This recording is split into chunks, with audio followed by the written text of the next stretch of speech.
Bom dia, eu vou falar sobre os roedores, em particular os ratos, né, que causam grandes prejuízos em meio urbano e rural. Eu vou falar sobre as doenças que eles transmitem, um pouco sobre as doenças, né, os hábitos que eles possuem e como controlar as infestações de roedores, que acabam incomodando muitas pessoas e trazendo grandes prejuízos para a população. Então, existem mais ou menos 2.000 espécies de roedores no mundo todo.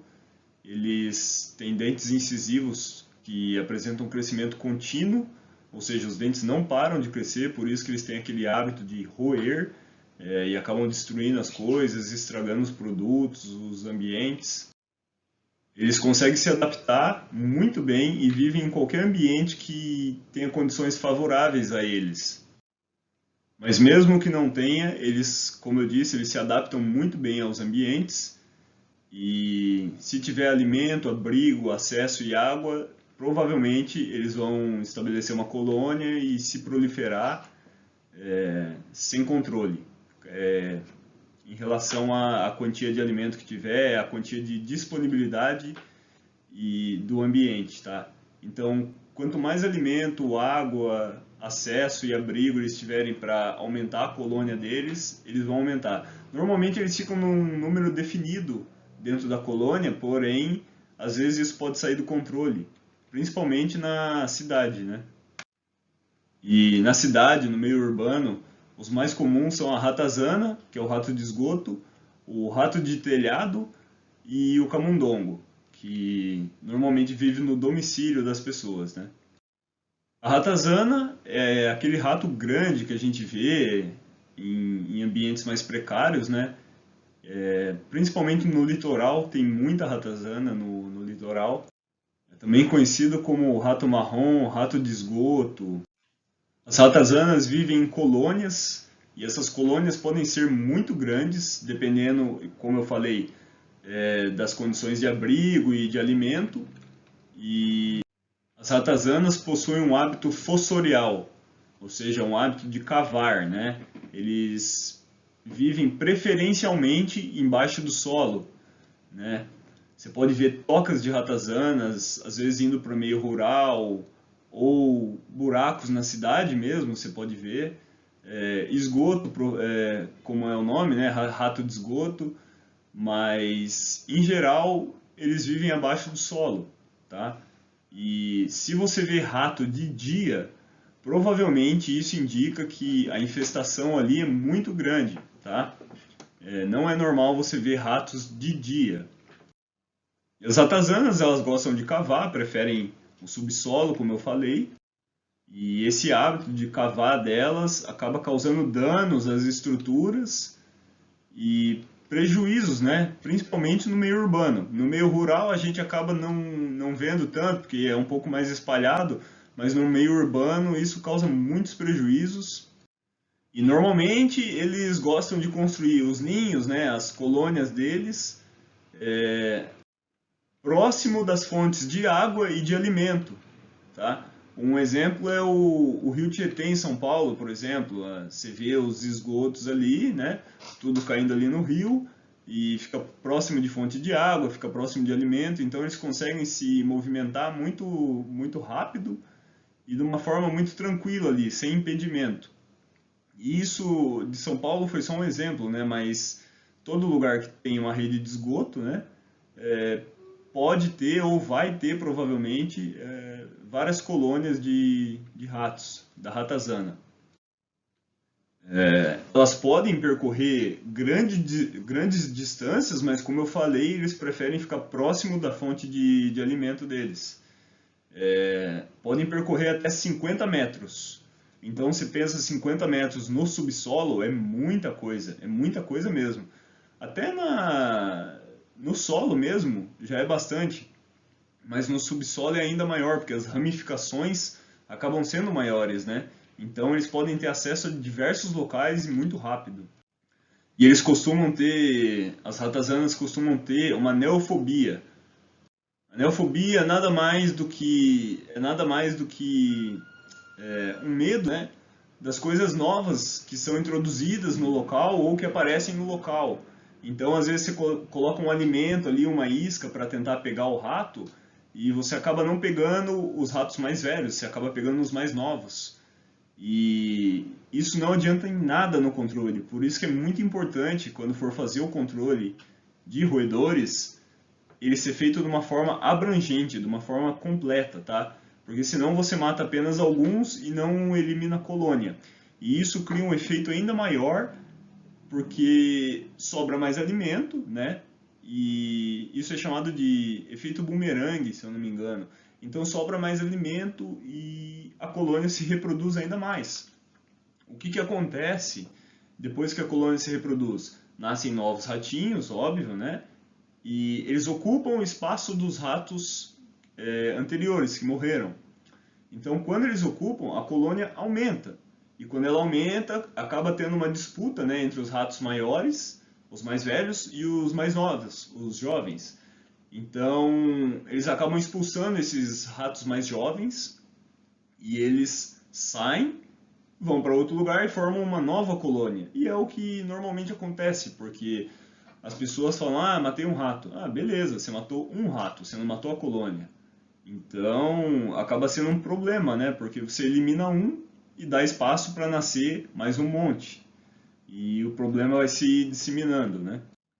E a neofobia também serve para pessoas, objetos, alimentos, qualquer coisa que é nova, eles são bem ariscos e não gostam. Então, eles são bem desconfiados, né? Normalmente, quando você tenta pegar um rato, você acaba pegando os mais jovens, né? Que são os mais inexperientes. Os mais velhos, eles são ainda mais desconfiados, o que torna o controle um pouco mais difícil da colônia inteira. Então isso faz com que o controle seja lento. Não é só a pessoa ir lá e fazer uma vez. É um programa que tem que ser feito, né? Um estudo que tem que ser feito no local para controlar de uma forma abrangente, como eu disse. Mas, dependendo do local, tem ratos que já são acostumados. Grandes centros urbanos, tem ratos que não ligam mais para as pessoas, para a movimentação, eles já são acostumados. E eles acabam ficando um pouco folgados, vamos dizer assim, né? Então essa neofobia deles some. E isso facilita o controle, tá? As ratazanas têm que ser controladas, porque os ratos transmitem muitas doenças, isso nós já sabemos, né? Eu vou falar um pouco mais à frente sobre isso. E um grande problema também é a construção dos centros urbanos de forma descontrolada, por exemplo, uma favela, comunidades onde não tem saneamento, não tem esgoto, essas coisas, acaba sendo um ambiente propício para a reprodução e disseminação dos ratos. E eles acabam atraindo mais doenças e acabam atraindo também os predadores, como uma cobra, por exemplo. E isso reflete na população do local, porque acarreta um maior número de acidentes e contaminações, tá? Você fala contaminação, como assim contaminação? Por exemplo, às vezes falta conhecimento da pessoa, ela pega e coloca um chumbinho ali. Esse chumbinho intoxica uma criança, mata um animal, enfim. É um problema que gera uma cascata de vários outros problemas, tá? Além do que, em relação às doenças, ocorre uma epidemia ou uma endemia no local, né, dessas doenças, como por exemplo a leptospirose. Um outro exemplo de São Paulo, novamente, são os alagamentos que acontecem lá e a água transborda, acaba levando a urina do rato para esses locais e a população acaba se contaminando como um todo. E isso gera um grande prejuízo tanto para a saúde das pessoas como para o sistema público, né? Na hora do tratamento, diagnóstico, enfim, várias pessoas acabam morrendo de uma doença que, na verdade, deveria ser controlada ou nem existir nesses locais, né? Tem também o rato de telhado, ele é conhecido como rato de paiol, rato preto, rato de forro, de silo, de navios. E ele também é bem comum no interior das casas, propriedades urbanas ou rurais. Eu esqueci de um detalhe que a ratazana, o rato de esgoto, ele nada muito bem. Eles são hábeis nadadores, tá? Então, enchente, essas coisas assim acabam não afetando tanto eles. Eles conseguem sobreviver, nadar, eles se dão muito bem nesses ambientes. Como eu disse, eles se adaptam muito bem a uma diversidade grande de ambientes. O rato de telhado, que eu estou falando agora, ele escala muito bem, por isso o nome dele, rato de telhado, né? Então, em ambiente urbano, você pode ver ele em fio de poste, telhado, né? Que é o nome dele, em cima de muro, escalando as coisas, ele escala muito bem. E essa é uma diferença de hábito deles e das ratazanas. Ah, eles também vivem nas árvores, por exemplo, né? Eles descem ao solo para procurar água e alimento, mas normalmente eles vivem em locais mais altos. Você pode ver eles também em construções, rato na construção. Também vivem em colônias e o tamanho da colônia também depende da disponibilidade de alimentos. O raio de ação dele é um pouco maior do que o da... Um pouco maior não, é maior do que o da ratazana, só que eu não sei exatamente quantos metros a mais. Eu acho que 70, 80 metros, alguma coisa assim. E se o da ratazana já é grande andando no solo ou no subsolo, o rato de telhado é ainda maior, porque passando de um telhado para outro, você imagina quantas residências ou qual o tamanho da colônia dele, né? Pode ser muito grande e ele se espalha muito rápido, porque o acesso nas casas é ainda mais fácil, né? Normalmente a ratazana, ela tá lá no subsolo, é a preferência dela, né? Mas o rato de telhado, ele entra nas casas muito mais fáceis, de uma forma muito mais fácil, tá? Pela habilidade que ele tem de escalar. Outro muito comum é o camundongo. O camundongo, ele vai estar no interior da sua residência, tá? É aquele ratinho bem pequenininho que as pessoas encontram às vezes andando na casa. Normalmente ele fica na cozinha. Por quê? Porque, como eu disse, eles preferem locais onde ficam próximo da água e do alimento, né? Na cozinha ele pode se esconder atrás do fogão, principalmente, em cima de armários, atrás dos armários, nesses ambientes assim, onde oferece um abrigo para ele, tá? Atrás da geladeira, enfim, são várias as possibilidades dentro de uma cozinha, né? Para um rato tão pequeno, né? Podem ficar até dentro das gavetas e contaminar todos os utensílios de cozinha, prato, talher, copo, comida principalmente, né? Pode roer, causar enormes prejuízos para você, tá? E eles podem permanecer na sua residência por um longo tempo sem ser notados. O raio de ação dele é bem pequeno, é mais ou menos 3 metros, 3 a 5 metros só. Mas dentro da sua casa, 3 a 5 metros pode ser bastante coisa. Principalmente para um bicho tão pequeno, se movendo dentro das gavetas, dos armários, coisas assim, sabe? Mas eles também podem ficar no solo, próximo à sua residência, e sair de noite só para procurar o alimento. Eles podem cavar também, igual as ratazanas, só que eles são menores, então eles cavam muito menos. Porém, o buraco também é bem menor, né? Mais discreto. Às vezes você acaba não percebendo. A preferência deles de alimentos são os grãos e os cereais, mas eles podem comer de tudo. Os camundongos são bem curiosos, eles exploram bastante o local onde eles estão. E normalmente eles não têm a neofobia que as ratazanas têm. Então eles gostam de... Eles são curiosos, né? Eles gostam de coisas novas, sobem, passam em cima. E esse é o problema, né? Pode trazer várias doenças para dentro da sua casa. Agora eu vou passar o slide para vocês verem. Eu já falei basicamente tudo assim dos mais comuns no meio urbano, que são três que eu falei. A ratazana, o nome científico dela é ratos norvégicos, o rato de telhado é ratus ratus e o camundongo é mus musculus. Tá? Aqui, se vocês quiserem pausar para tirar um print ou dar uma olhada, dar uma lida, mas eu já falei basicamente isso, tá? Eu falei o mais importante. Isso aí é só um gráfico com as curiosidades, né? Sobre esses ratos. Então, a ratazana, tem a diferença na cauda também. O rato de telhado, a cauda dele é bem mais longa que o corpo. E aqui é mais para você identificar, ver as diferenças deles, tá? Então, esse slide, vocês não estão vendo nada de doença aqui explicada, mas é uma grande diversidade, é só para vocês terem na cabeça, de coisas que os ratos podem transmitir. Eles podem transmitir mais ou menos 35 doenças, tanto para os homens quanto para animais domésticos. Então, pô, é muita coisa, é muita doença que o rato pode trazer, e muita doença também traz muito prejuízo. Vírus, bactéria, protozoário, fungo, doença de pele, carrapato, pulga, diversas coisas eles podem trazer, tá?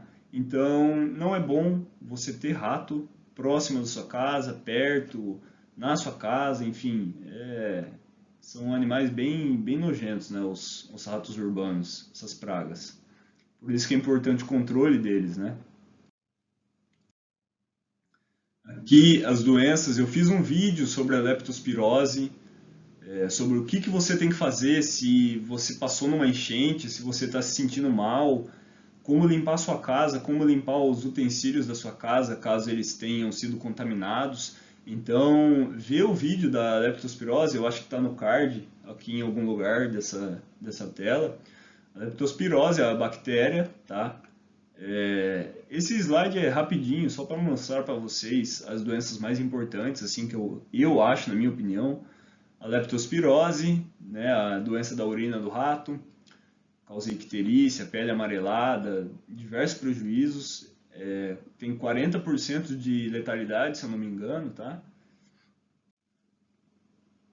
O, o tifo, que é o nome genérico, né, de várias doenças contagiosas, infectocontagiosas, causadas por bactérias do gênero Rickettsia. Normalmente ela é transmitida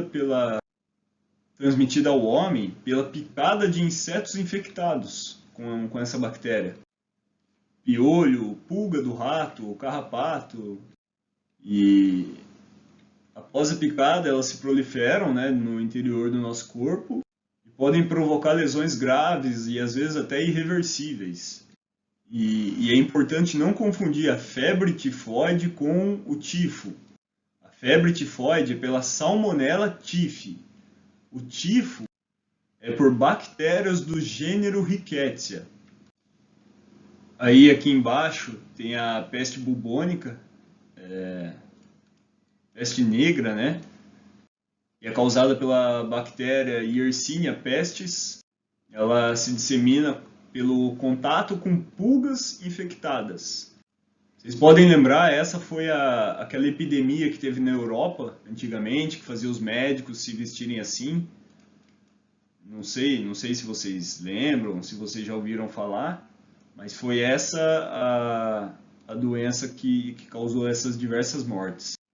Se eu não me engano, a epidemia durou 16 anos, é muita coisa. Porque antigamente eles não tinham conhecimento, não sabiam como fazia as prevenções, a limpeza, não sabiam de onde estava vindo a doença.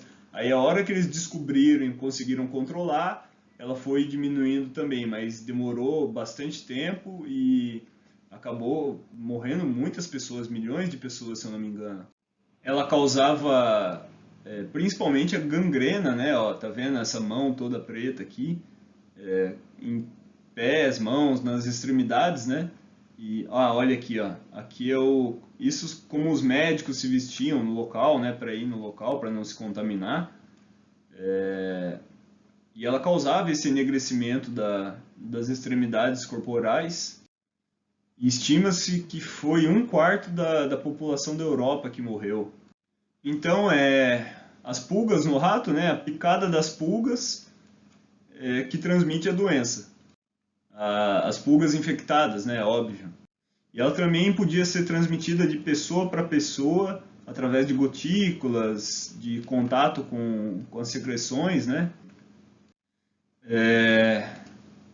E normalmente essas epidemias da peste negra, ela é precedida por uma morte de vários roedores, porque o que acontece? Depois que morre o hospedeiro, os vetores, que são as pulgas, né, eles precisam achar um novo hospedeiro. Então eles acabam saindo daquele roedor infectado e indo para outros hospedeiros. Então eles procuravam, né, os seres humanos, enfim, os que estavam mais próximos, gato, cão. E hoje em dia ela é tratada através do controle, né, do ambiente e através de antibióticos, né? Antigamente não tinha tanto acesso, nem tinha os antibióticos, na verdade, né, esses.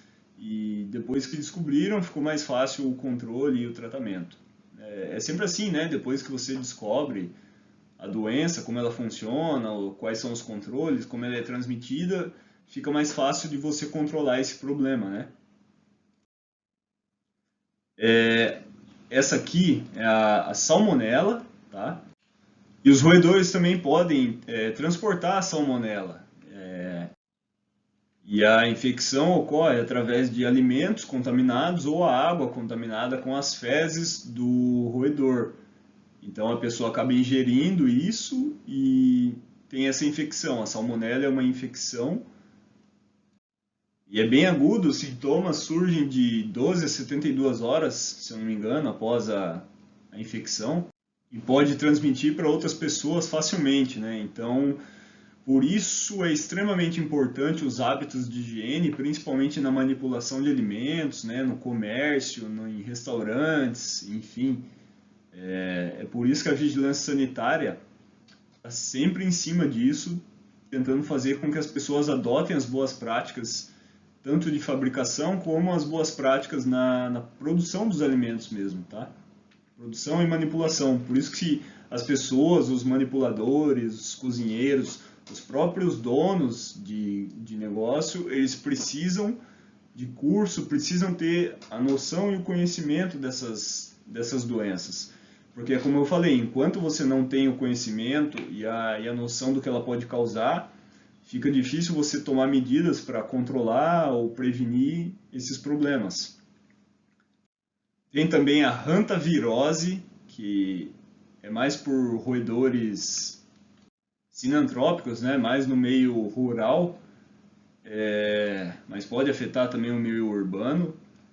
Como o próprio nome já diz, a hantavirose é um vírus, né? É uma zoonose. Tem um vídeo sobre zoonoses, caso você não saiba o que é. Procura aqui no canal, que é bem rapidinho, 50 segundos, tá? Então, a hantavirose é uma zoonose, ela é letal. Se eu não me engano, 50% é a taxa de letalidade da hantavirose, tá? E ela pode trazer diversos outros problemas também, e sequelas, caso a pessoa não vá a óbito. Ela não tem tratamento específico, ela tem tratamento de suporte. Você trata os sintomas, tá? Para auxiliar a pessoa e o sistema imune dela a melhorar mais rapidamente. Então, ela é uma zoonose aguda de rápida evolução, afeta muitos profissionais rurais, né, normalmente, profissionais da saúde também, como médicos veterinários, por exemplo, agricultores e profissões relacionadas mais ao meio rural mesmo. Então, sobre a hantavirose, ela é eliminada na urina ou nas fezes do rato, tá? Normalmente os roedores silvestres. Então, urina, saliva e fezes dele. Aí, o que acontece normalmente? A pessoa vai limpar um galpão que está fechado ou um imóvel, um local fechado, sem ventilação, ele não está arejado, por exemplo. O que acontece muito em meio rural, tá? Então, elas vão limpar esse local, como está nessa imagem aqui embaixo. E isso causa aerosóis. Ao você varrer a seco algum local, sem molhar, sem jogar desinfetante, uma água sanitária ali, se acaba gerando essa poeira, esse aerosol, você inala e ele acaba afetando tanto o seu coração como o seu pulmão, tá? Então ela causa uma síndrome cardiopulmonar. E é bem grave, vocês podem ver essa imagem na radiografia aqui. O infiltrado pulmonar está bem lesionado esse pulmão. E é um risco tanto para pessoas idosas como jovens ou adultos, né? Causa diversas sequelas na pessoa. Então essa é a forma mais comum de ser infectada, é pela via respiratória, a forma mais comum. Tem outras formas também, tá? Aqui também, um pouco mais focado no meio rural, vocês podem ver que eles trazem diversos prejuízos. É estimado que para cada roedor, para cada um roedor que existe, né, no local, você tem um prejuízo de 10 dólares por ano, se eu não me engano. 10 dólares por ano a cada roedor. Então, em meio rural, tem muitas colônias, tem muito roedor. Por isso que você precisa tomar as medidas de controle, tá? No meio urbano também. Um roedor num restaurante, por exemplo, ele causa um enorme prejuízo, tanto para o dono quanto para a saúde dos clientes, né, da população. Num mercado, por exemplo, ele causa perdas enormes, né? Imagina uma colônia próxima ao mercado. Ele vai destruir todos os produtos e até você fazer o controle, o seu prejuízo já foi enorme, tá? Sem contar que você pode transmitir doenças para os seus clientes também. Aqui é uma imagem do ovo, né? Eles também podem consumir ou transmitir doenças para os ovos das galinhas, o galinheiro, que acaba atraindo os roedores, né? Porque lá tem alimento, tem tudo disponível, tudo que eles precisam tá ali, certo? E a casca do ovo ela é porosa, ela possui uma cutícula protetora, né? Para impedir a entrada de micro-organismos. Mas às vezes perde essa cutícula e acaba passando as bactérias, por exemplo a salmonela também, das fezes, né, acaba passando pro ovo. Por isso que é importante sempre cozinhar o ovo ou atingir uma temperatura adequada para eliminar os micro-organismos, tá? Para não ter um risco à sua saúde. Comer ovo cru, por exemplo, é um risco enorme, né? Porque tem esses micro-organismos, a casca é porosa, pode entrar sujidades, está contaminado, enfim. Mas o que eu queria mostrar aqui é o prejuízo que ele causa. Um roedor, 10 dólares. É um absurdo, é muito dinheiro. Você pode tomar um prejuízo enorme só por não ter realizado as medidas de controle adequadas, né?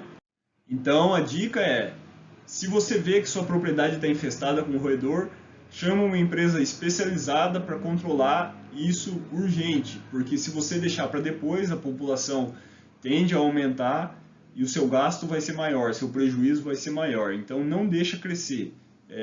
Percebeu que tá tendo problema com isso, já resolve na hora, não deixa para depois, tá? Um exemplo aqui, também falando no meio rural agora, os galpões aqui que eles podem invadir, né? Você vê, deixar a grama curtinha, eu sei que é difícil no meio rural, mas é o mais adequado. Não ter mato assim alto, as janelas devem ser protegidas, tá? Com tela ou alguma outra coisa, tentando impedir mesmo o acesso. Lembra que eu falei no começo do vídeo? Alimento, abrigo, acesso e água. É o que eles preferem, né? Então, se tomando essas medidas de antirratização, você já acaba evitando ou diminuindo a quantia de roedores na sua propriedade e, consequentemente, se acaba tendo menos prejuízo. Aqui os porta-iscas, que é um exemplo para vocês. Vocês já devem ter visto em algum local, principalmente hospitais ou locais privados, empresas mesmo, tem essas caixinhas no chão, né? Isso pode ser porta-isca, pode ser para rato, barata ou para outros insetos. Tá? É uma forma de controle também. Aqui embaixo é um gráfico dizendo como você pode evitar, né? Ó, não ter janelas quebradas, tomar cuidado com o esgoto, ter vedação nas portas, ou um fechamento automático de portas, né? Evitar árvores muito próximo, como essa aqui. Essa aqui não está próximo. Na imagem parece que está, mas ela não está. Ela está a uma distância boa aqui do galpão. Tá? Então, evitar ter essas coisas muito próximo aos locais, porque isso acaba atraindo os roedores também, facilitando para que eles entrem. Uma outra maneira de controle que uma empresa especializada faria seria isso aqui.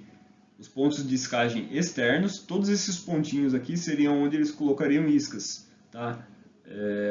Nesse caso, eu acredito que seria as iscas de bloco parafinadas, né? Eles iam amarrar.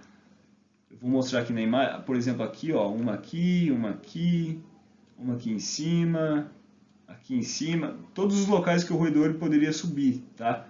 Por exemplo, por um cano aqui ele poderia subir e atingir esse local e depois ir aqui para dentro, tá? E é um exemplo isso. Mas são coisas que poderiam acontecer, então tem todos os locais específicos da onde eles colocariam iscas para controlar ou evitar a proliferação de roedores. Por isso que é importante, se você começou a ver roedores na sua propriedade, já tenta controlar o mais rápido possível, porque seu prejuízo vai ser menor daí, tá? Agora voltando para o meio urbano, isso aqui foi o que eu falei, as ratazanas. Elas nadam muito bem, isso aqui também está no vídeo da leptospirose, tá? Tá tudo explicadinho, tem essa mesma imagem lá. Você pode ver aqui as ratazanas, como eu falei, no esgoto, elas podem inclusive sair do vaso da sua casa, dos ralos, e contaminar a sua casa de diversas formas. Elas preferem viver no subsolo. Isso foi tudo que eu falei, tá? Então é só uma imagem para vocês terem uma noção, para vocês relembrarem, mas está ali no começo do vídeo. Aqui o ambiente que os ratos preferem, né? Ó, como eu disse, esse também está no vídeo da leptospirose, é um absurdo a falta de saneamento que tem hoje em dia e o crescimento desordenado, né? É difícil você controlar quando começa a surgir a expansão da cidade, né? Ela acontece tão rápida e de uma forma tão descontrolada que é bem comum no Brasil. São vários os locais que são dessa forma, né? Pode ser que a gente não veja, pode ser que você não esteja acostumado a ver, mas o Brasil é assim em muitos locais, tá?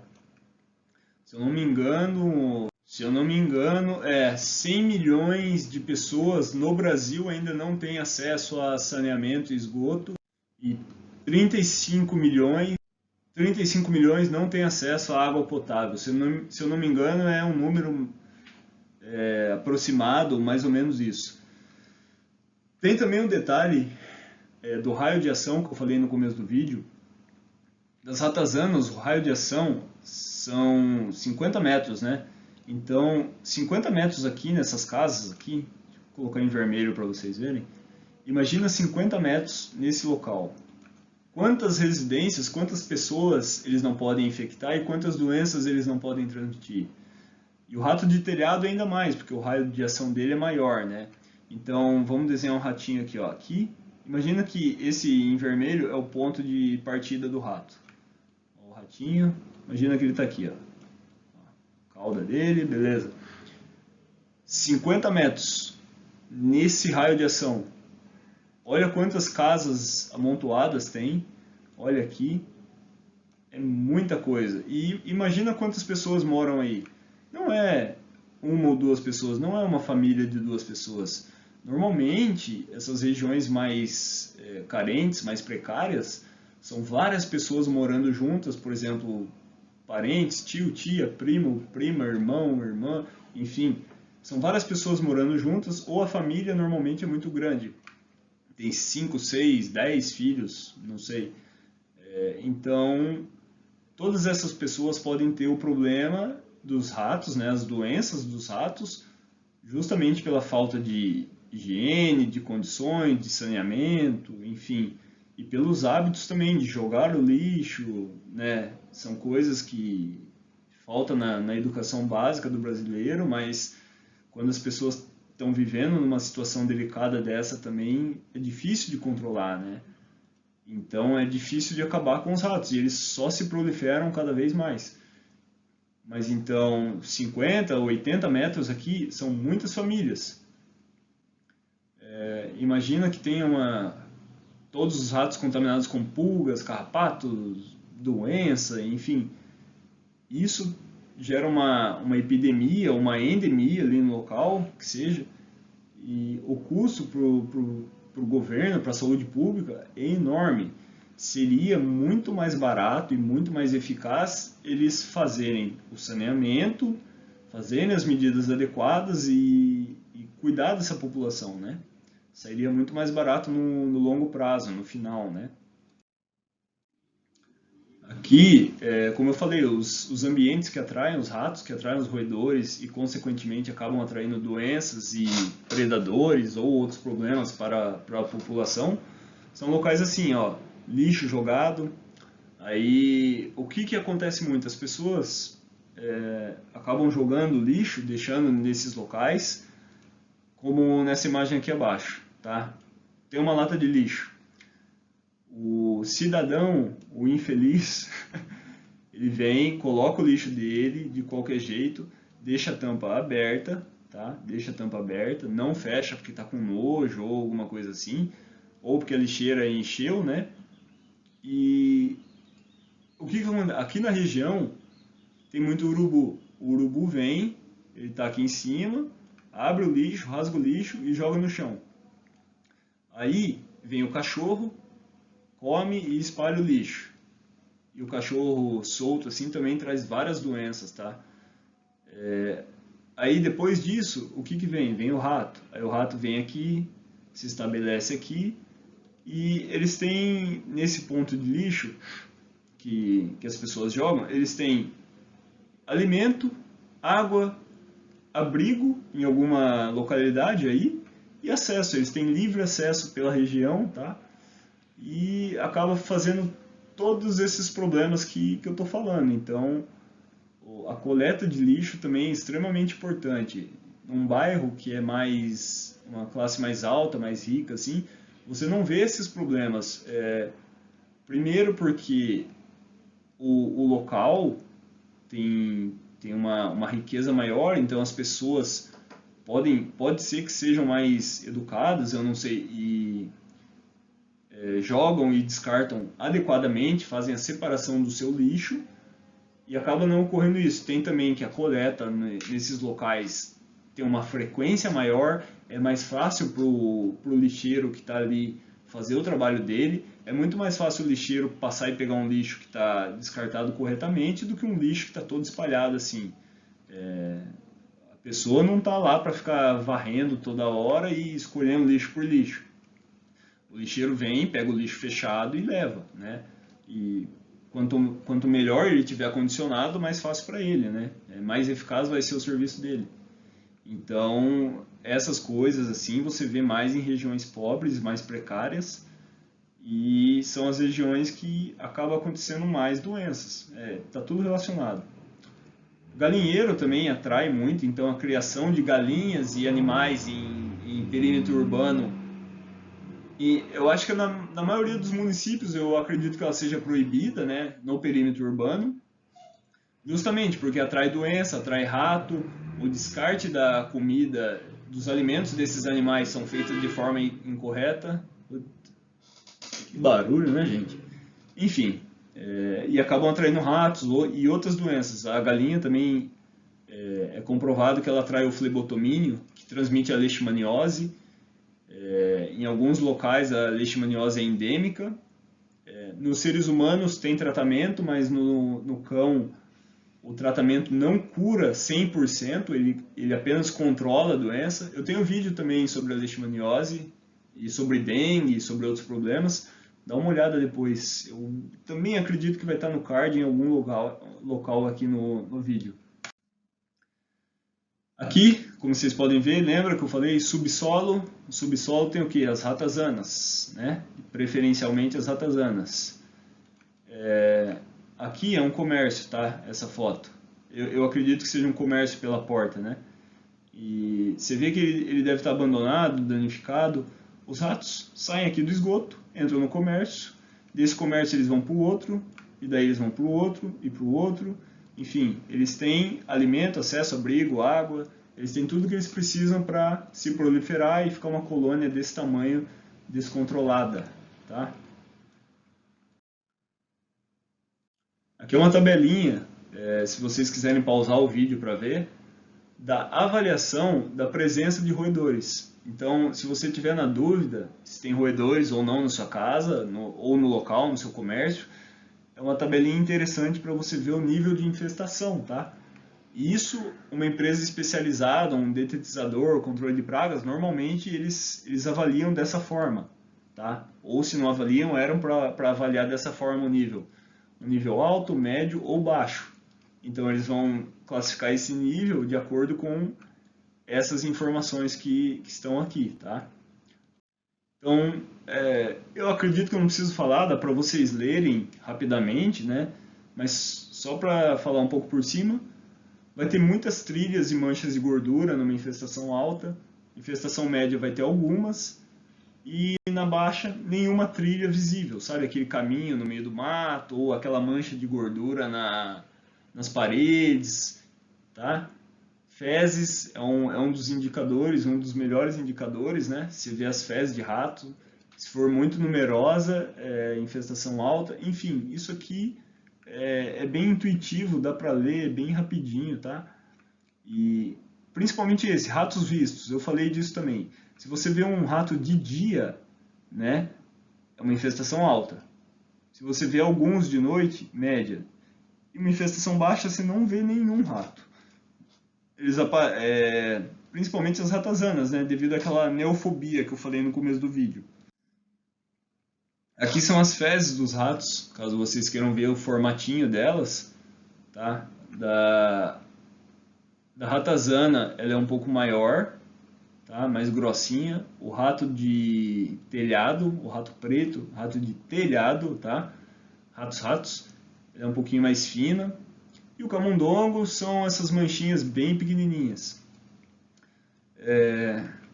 As pessoas podem confundir as fezes do camundongo com fezes de lagartixa, tá? As fezes de lagartixa, elas têm a pontinha branca. Então, as fezes, a cápsulazinha assim, né? Só que ela tem aquela pontinha branca, tá? Imagina que aqui, onde eu estou pintando de preto, é uma cor branca. Ela tem essa diferença, então às vezes as pessoas confundem. Só uma curiosidade, né? Falando para vocês. Aqui vocês podem ver também, ó, quantas fezes. A trilha aqui, que é igual tá naquela tabelinha, né, que eu falei. Fezes numerosas, então é uma infestação alta, tá? O outro problema que eu também já comentei sobre a presença dos predadores, né? Aliás, olha que cobra bonita essa aqui. Enfim, os ratos vão atrair os predadores, porque o rato é alimento para eles, né? E esses predadores vão criar um outro problema, porque além do prejuízo que o rato traz para a população, as cobras também são extremamente perigosas, principalmente para animais domésticos ou crianças. Para adultos também, né? Porque 90% dos acidentes são do tipo Botrops aqui no Brasil. Se eu não me engano, 90% dos acidentes ofídicos, né, de cobras são pela Botrops. Então, ela causa enormes prejuízos para a pessoa, porque ela pode danificar os rins, fígado, hemorragias, às vezes até amputação de membros, né? Então, essas cobras são extremamente perigosas. Agora eu vou falar um pouquinho do controle, que é a parte que eu acredito que interessa para vocês, né? Para controlar essas pragas, os ratos, vocês precisam entender que tem dois conceitos, né? Tem a antirratização e a desratização. A antirratização, você vai tirar os 4 As, que estão demonstrados aqui. Acesso, abrigo, água e alimento, tá? Porque é o que eu falei desde o começo do vídeo. Tirando isso, você já resolve uma grande parte do problema. Porque se tem isso para esses animais, eles estabelecem colônias ali, eles se reproduzem melhor e eles ficam por ali, entendeu? Fica mais difícil o controle, não adianta você tacar veneno, você pode fazer o que for, se você não tirar isso, acaba não adiantando quase nada, porque eles vão voltar. Basicamente, manter a limpeza, higiene, organização, já elimina grande parte dos problemas. Claro que isso varia de local para local. Num local precário, igual eu demonstrei naquelas imagens, de uma favela com um córrego no meio, casa de madeirite, fica extremamente difícil fazer isso, né? Porque é o modo de vida que as pessoas estão tendo ali. Mas nesse caso, por exemplo, do lixo aqui, pô, isso é controlável, né? Isso dá para controlar. Então, cabe à população também entender que se eles não se ajudam, fica difícil controlar, né? Aqui, por exemplo, nesse lixo, você está vendo que o lixo está saindo para fora? Pô, é difícil, né? Mas o certo seria isso aqui estar com a tampa fechada, né? Então, o culpado é quem deixou de fechar a tampa ou quem colocou aquele tanto de lixo ali, né? E na imagem anterior tinha a desratização. A desratização é o uso de produtos químicos para o controle. Mas essa desratização só deve ser feita por pessoas treinadas, ou até melhor, especializadas nisso. E uma medida não elimina a outra. Se você fez a desratização e não fez a antirratização, não vai adiantar nada, tá? Porque eles vão voltar, como eu falei. Então, o uso de produtos químicos é feito depois. Você tem que tirar os 4 As, que eu já falei, vocês têm que ter memorizado o que eles são, não vou falar de novo. Você tem que tirar os 4 As para depois fazer o controle químico e eliminar o resto das colônias que ainda permaneceram ali, tá? No caso, se você não consegue falar com empresas especializadas, tentar com o serviço público, centro de zoonose da sua cidade ou a vigilância sanitária, tenta com o serviço público, tá? Mas se não for possível, devido à grande quantia de serviço que o serviço público tem, né, para fazer, e às vezes demorar muito, você tentar com uma empresa especializada. Pô, não tem dinheiro, tenta juntar com os moradores ao redor para ver o que dá para ser feito, fazer uma vaquinha, né, juntar todo mundo e pagar a empresa para ver se tenta resolver ou amenizar, né. Precisa também de medidas educativas, que no caso seria esse vídeo, por exemplo. É uma forma de medida educativa para as pessoas tentarem entender um pouco mais e saber o que fazer com o problema, né?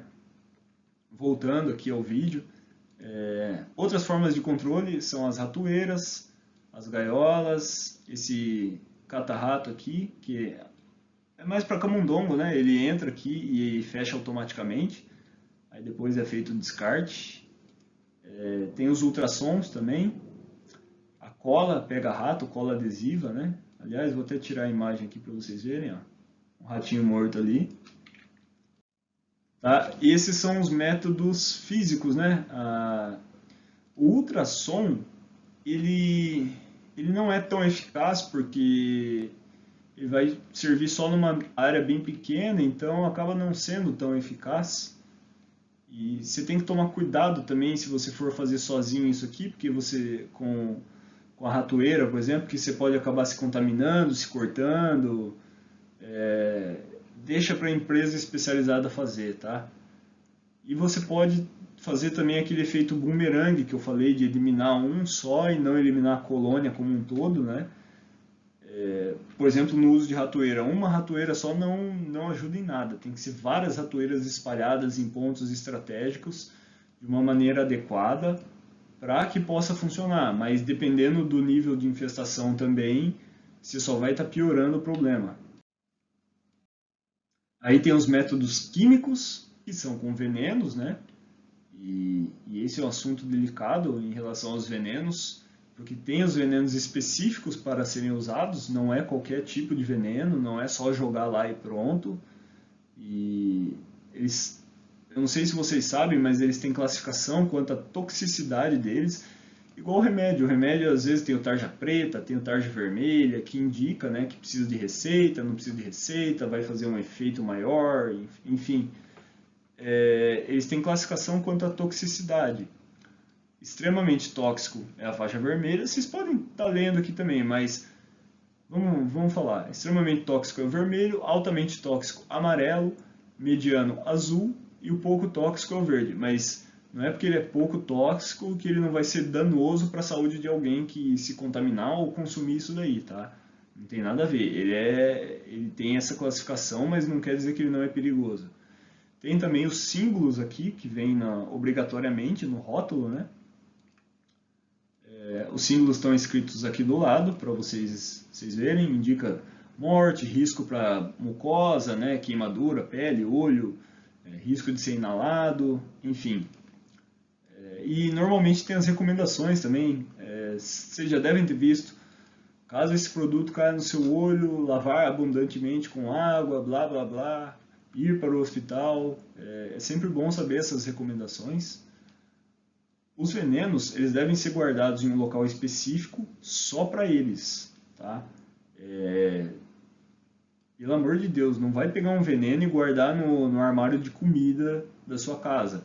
Se você tiver criança e ela vê um veneninho assim, granulado, ela pode achar que é uma balinha e ela pode ingerir aquilo ali. Até você descobrir o que aconteceu, ela pode morrer, entendeu? É extremamente importante você guardar isso separado, de preferência um armário com chave, cadeado, tá? Trancado. E nunca misturar com produto que possa causar uma confusão, né? Uma pessoa que enxerga um pouco menos, alguma coisa assim, pode confundir e acabar utilizando esse produto no ambiente. Pode dar para o cachorro, pode deixar em cima da mesa. Então é extremamente importante tomar cuidado com isso, tá? Tem um detalhe também, esses produtos químicos que estavam no slide anterior, eles têm uma forma correta de ser descartados. Você tem que lavar ele pelo menos 3 vezes, ou lavar com pressão. Você tem que guardar o produto, guardar a nota fiscal. Esse também normalmente pessoa em meio rural sabe disso, né? Agora, se faz ou não, aí é outra questão, né? Não pode descartar em qualquer lugar, o certo é devolver para a empresa, para o fornecedor. Normalmente tem pontos de descarte, tem pontos de devolução, então é extremamente importante ficar atento com isso. No mercado, eu quero dizer, né? Na área de vendas, assim, relacionada a produtos químicos, raticidas, tem diversos tipos para os ratos à venda, né?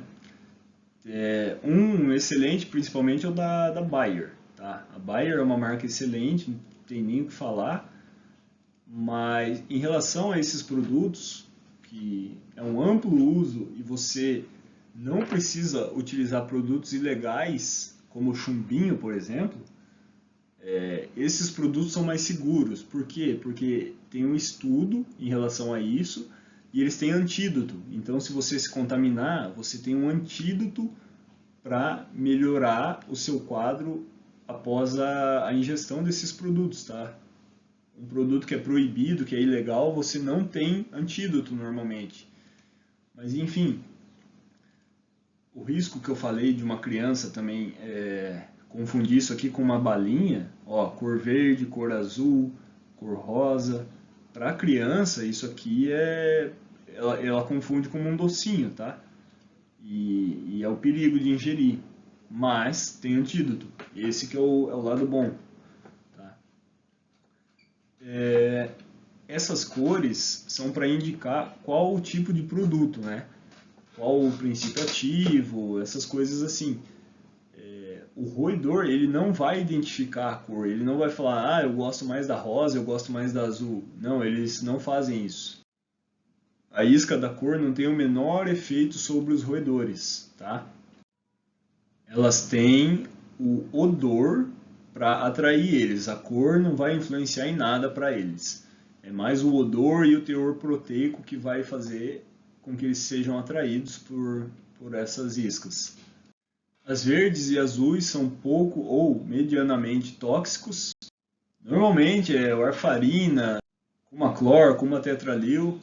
As rosas, extremamente tóxico. Difenacum, bromadiolone, brodifacum.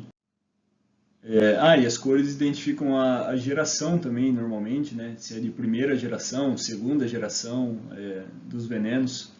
Amarelas podem ser indandiona, clorfacinona, pindona, difacinona. e amarelas são altamente tóxicos, né? E elas se diferenciam na quantia da dose letal também. A dose letal vai diferenciar em relação à cor da isca, né? Azul, verde, amarelo, rosa, enfim. Aqui, como vocês podem ver, é o homem detetizando aqui. Ele está usando o pó de contato. Ele é colocado diretamente na toca. Se eu não me engano, ali, aquele buraco ali é uma toca, né? E também nas trilhas, no caminho, aqui a toca, se eu não me engano. Ele vem no um frasco aplicador e você borrifa ele ali, bombeia ele ali, né? Isso para as ratazanas.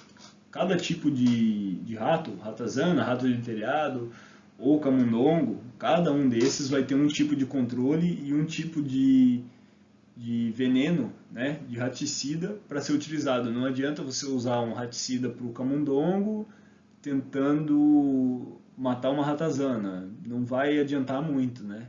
Ou não vai adiantar nada, na verdade. Tem os blocos parafinados, né? Eles podem ser colocados no local ou amarrados em algum local. Por exemplo, isso é bom para o rato de telhado, né? Aqui também, os blocos parafina, né? Blocos impermeáveis. Então, aos poucos eles vão roendo, ficam roendo ali. E isso é ao longo do tempo, né? Daí, esses raticidas, eles não apresentam um efeito agudo, igual os raticidas proibidos, que apresentam um efeito agudo, a pessoa passa mal e pode morrer rapidamente, e não tem antídoto. Esses raticidas que são utilizados, que estão no mercado, eles têm um efeito crônico, é mais longo, mais duradouro, precisa às vezes consumir mais vezes, ou consome uma vez, só que demora horas para agir, é um efeito crônico, então ele tem um antídoto. Falar, por que eu vou comprar um remédio que vai demorar para agir? Justamente pelo fato que, se o rato consumir e morrer, a colônia vai entender que foi daquele alimento que ele consumiu e não vai consumir aquele alimento. Então aquele alimento vai ficar ali e vai estragar ali, ou aquela isca, né? Vai ficar ali e ninguém vai consumir. E eles vão ter a aversão àquele produto que está ali, né? A neofobia. Então é por isso que precisa ser um efeito retardado, um efeito crônico. Tem também a questão que um efeito muito agudo, às vezes não dá tempo da pessoa chegar no hospital ou dos médicos diagnosticarem, enfim, né? Então, a preferência é sempre por raticidas, né, por venenos que sejam legalizados, que estejam no mercado de forma correta, que tenham uma aprovação, né? E esses venenos que demoram mais para agir, né, você pode instituir um tratamento para aquilo ali. Você tem um antídoto, né, normalmente, e você acaba demorando mais tempo para sofrer algum dano, tá? No rato, isso é diferente, ele sofre o dano, mas eles vão eliminar a colônia como um todo, né? Agora, no ser humano, caso seja ingerido, é extremamente essencial que ele seja de efeito crônico também, porque o agudo vai causar a morte ou uma lesão muito rápida, né?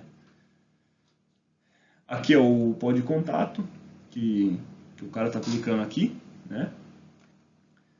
Ele é colocado, como eu falei, para ratazanas diretamente no buraco delas, na toca delas, né, no ninho, ou nas trilhas. Só que se ele for colocado nas trilhas, onde ela passa, né, o que pode acontecer?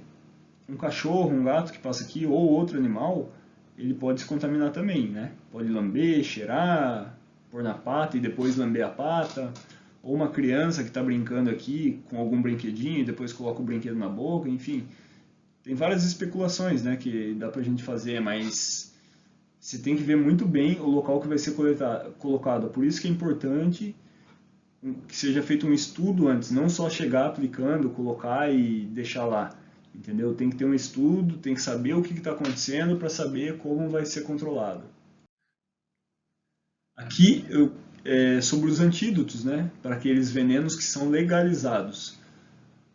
O mais utilizado é a vitamina K1. ela é extremamente importante no processo de coagulação sanguínea, né? Ela vai regular a coagulação sanguínea, vai ajudar nos fatores de coagulação, protombrina, fibrina, que estão aqui embaixo, né? E vamos dizer assim, numa palavra popular, ela vai cortar o efeito, tá? Tem o carvão ativado, também uma outra forma que muita gente já sabe do carvão ativado, né? Para absorver e eliminar o veneno, mas tem venenos que não funcionam, o carvão ativado não funciona, pode até piorar, então por isso que você tem que, caso seja seu animal, você tem que levar no veterinário urgente e falar o que aconteceu. Se possível, leva o frasco com veneno. No caso de um humano ou uma criança, a mesma coisa, leva qual foi o veneno utilizado, leva o frasco para o médico ver, para a equipe de enfermagem, os técnicos verem. É possível também fazer a lavagem gástrica em alguns casos, não são em todos os venenos, por isso que precisa ir para o hospital. Não são todos os venenos que pode fazer, mas dá para fazer a lavagem gástrica. O carvão ativado, como eu falei, aqui também é um carvão ativado. E depois do uso do carvão ativado, ele ajuda a eliminar pelas fezes ou pelo vômito, né, o medicamento, mas pode causar danos, né, se você fizer por conta própria. O certo é a vitamina K, às vezes uma transferência de plasma, alguma coisa assim, carvão ativado, uma lavagem gástrica, fora a terapia de suporte, né. Aqui é o que acontece nessa imagem, é o que acontece com os anticoagulantes, né. A pessoa ingere o veneno, por exemplo, tem uma hemorragia, começa a vazar o sangue aqui do vaso sanguíneo, tá? Abre as paredes do vaso, começa a vazar e não para. Se ele vai inibir a vitamina K, né? Vai inibir a formação dessas fibrinas aqui da coagulação. Por isso que você injeta a vitamina K, né? Para ela, deixa eu apagar aqui, para ela ajudar e fazer o processo de coagulação, para parar as hemorragias, tá? E consequentemente ir melhorando e estabilizando o paciente. Aqui sobre o chumbinho, é proibido, mas aqui é Brasil, né? Então ele ainda é muito utilizado e muito comercializado. É um veneno agudo, até usado às vezes por suicidas ou pessoas que querem envenenar os outros na maldade ou envenenar animais. Ele é agudo, extremamente agudo, ele começa a agir em aproximadamente 1 hora depois de ingerido. Alguns dos sintomas são náusea, vômito, tremor, sudorese, miose, né, contração da pupila, salivação em excesso, diarreia com sangue, dor abdominal, tremor, convulsão, taquicardia, entre vários outros sintomas. É uma grande causa de óbito na população ainda, infelizmente, né? E em animais também. Se eu não me engano, inclusive após respiração e contato com a pele também pode contaminar as pessoas. É extremamente perigoso e é proibido. Aqui outros tipos de venenos que são proibidos, né? Esse aqui é uma planta, é a estrequinina. A estrequinina ela mata por paralisação e asfixia. Ela paralisa os músculos que controlam a respiração, então é uma morte bem dolorosa e cruel, né? Em aproximadamente 3 horas ocorre o óbito de quem ingerir. A fonte mais comum de estricnina é as sementes de árvores, né? Essas sementinhas redondas, não sei se vocês já viram. Ela vem dessa planta aí. Pode ser inclusive absorvida pela pele e, se eu não me engano, por inalação também. Tem o fósforo branco, que é extremamente inflamável também. É inclusive usado em guerras, ele é absorvido pela inalação, pela pele, pela via digestiva e é proibido, né? Até em guerras é proibido, entre aspas, né, o seu uso. E o problema em geral desses venenos é não ter antídoto, ser muito agudo, como eu falei no slide anterior, fica difícil você fazer às vezes um diagnóstico ou curar a tempo, tratar a tempo, às vezes não consegue, né? Por isso muitas pessoas morrem e se intoxicam com esses venenos. E tem outros tipos de venenos que já estão proibidos faz muito tempo. Normalmente são esses aqui. Qualquer um que seja à base de antu, arsênico, estricnina, fosfeto branco, fósforo branco, fosfeto metálico, monofluoroacetato de sódio, é o 1080, né? O 1081 é o monofluoroacetamida, sais de bário e sais de tálio. Eu não coloquei imagens porque eu não tinha imagens de todos, né? Não achei imagens de todos, mas caso vocês queiram ver, esses são os proibidos. Não usem esses. Tá? Tem tanta coisa boa no mercado aí, não tem nem por que usar isso daí.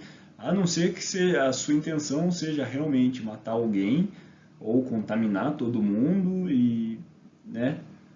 Enfim, caso você queira isso, é esses daí, né? Infelizmente. Mas não use, não compre, não venda, enfim. Para resumir não, né? Porque já é o final do vídeo e ficou muito extenso, falei demais. Contrate uma empresa especializada, tá? Que tenha conhecimento no mercado, não contrate qualquer um, né?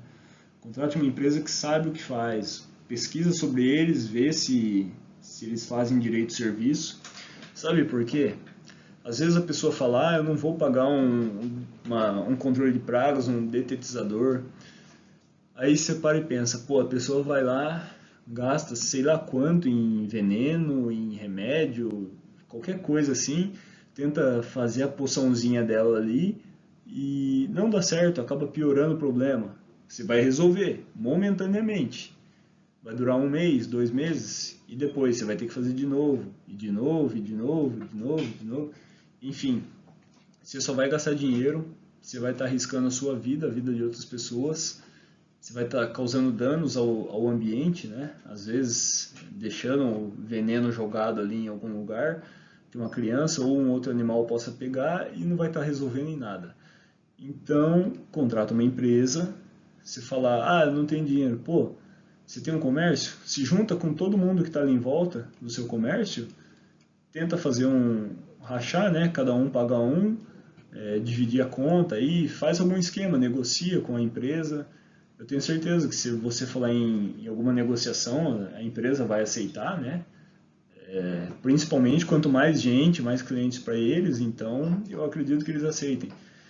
E você vai gastar provavelmente uma vez só e vai durar por 6 meses ou 1 ano. Então, qualquer valor que você pegar aí, divide por 6, ou dependendo do que for feito, divide por 12. Então, às vezes o valor, vamos fazer um exemplo aqui. Vamos supor que é na sua casa, uma casa, eu não sei quanto estão os valores agora, mas vamos fazer um valor hipotético.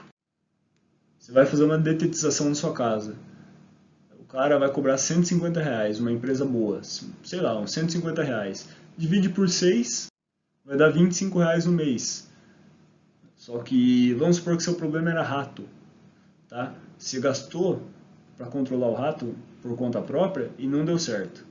Aí vem uma empresa e essa empresa vai fazer o controle de tudo isso aqui, né? Porque eles vão usar provavelmente algum veneno ou algumas medidas que vai impedir tudo isso aqui que está na imagem por R$150. Ou seja, saiu muito mais barato você contratar a empresa, você teve menos dor de cabeça, menos risco e foi mais eficaz para durar um tempo maior. Tá? Então, pensa bem, porque vale a pena. Se contratar uma empresa especializada, eu não trabalho com empresas e nem conheço empresa especializada, não indico nenhuma, mas fica aí a dica. Contrate uma empresa especializada, não tente fazer por conta própria. Tá? Basicamente é isso, chegamos ao fim do vídeo. Não sei se vocês vão ficar bravos de chegar no fim do vídeo e eu falar para vocês contratarem uma empresa, né? Mas, bom, vocês tiveram todo o conhecimento aí no vídeo, espero que ajude vocês a entender um pouco mais das coisas. E que não é só simplesmente você chegar e jogar o veneninho lá e pronto, está tudo resolvido. Não, não tá. Na verdade, você está piorando a situação. Tem o efeito bumerangue que eu falei no começo do vídeo, né? Então, isso em relação aos ratos, né? Então você acaba contaminando o ambiente, se acaba criando novas colônias. O que você achou que estava fazendo para melhorar, você está piorando. Então, contrata uma empresa que seja boa, que seja especializada e fique tranquilo, tá? Era isso, basicamente. No canal tem vídeos sobre todas as outras doenças que eu falei, e se não tem ainda, vai ter, tá? E o vídeo que saiu recentemente em relação aos ratos é o da leptospirose. Eu recomendo que vocês assistam quando tiver um tempo. Tem também um vídeo sobre como limpar a casa depois de uma enchente. É muito bom o vídeo. Bom, pelo menos eu acho que vai ajudar vocês, né? A ter uma noção a mais. E basicamente era isso. Espero que vocês tenham gostado. Beleza? Até a próxima. Tchau, tchau. Ah, e antes disso, eu esqueci de falar. Se você gostou, dá um joinha. Compartilha com os amigos ou com quem você acha que precisa, né? Se inscreve aí no canal em algum lugar e até mais. Era isso.